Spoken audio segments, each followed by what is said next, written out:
Get the batteries out the bottom.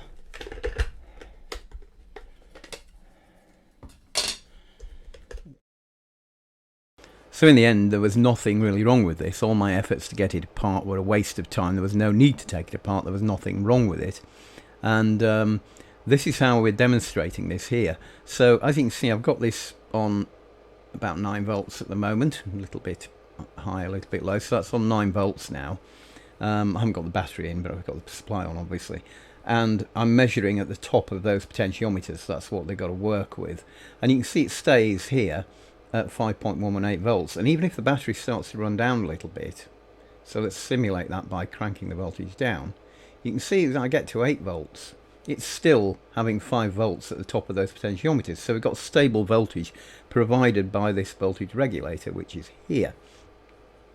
Now what happens if you reverse 2 of the 6 batteries? Well, effectively you've taken 2 of those batteries completely out of the picture. So what you're actually getting on it then is 6 volts. So let's see what happens when we go down to 6 volts here. And you can see that when I get down below about 7 volts, now you see it drops. Yeah, so you can see once you get down to about 7 volts, or just under, then it starts going a bit weird. And we were on, you know, those batteries would have been on 6 volts, or maybe a little bit less. They might even only have been about 5.6 or something like that, because they weren't particularly new batteries. And now you can see what's happening is not only is the voltage not meeting the 5 volts, that wouldn't matter so much because, you know, it would just tune in at a different place.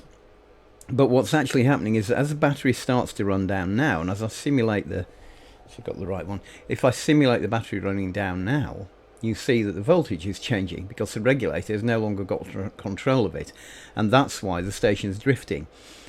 So yeah, well, I wasted quite a lot of my time there, and possibly quite a lot of yours as well, but sorry about that.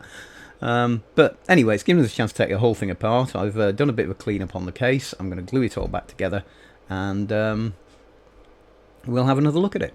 So the moral of this story is don't take things apart unless you're certain that there's something wrong with them. I've put it all back together. I've cleaned it up a bit. This plastic leatherette stuff has all come up quite nicely with the usual treatment, and put a bit of pledge on these wooden ends, and they've come up nicely as well. Tried it out with the power supply, and that's fine with that.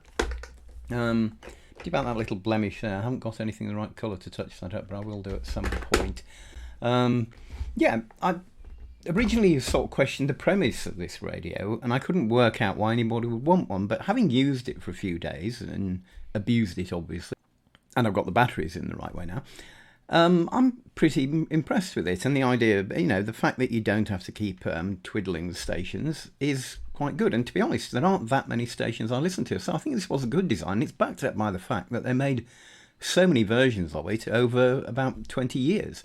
So yeah, I'm giving this a good score.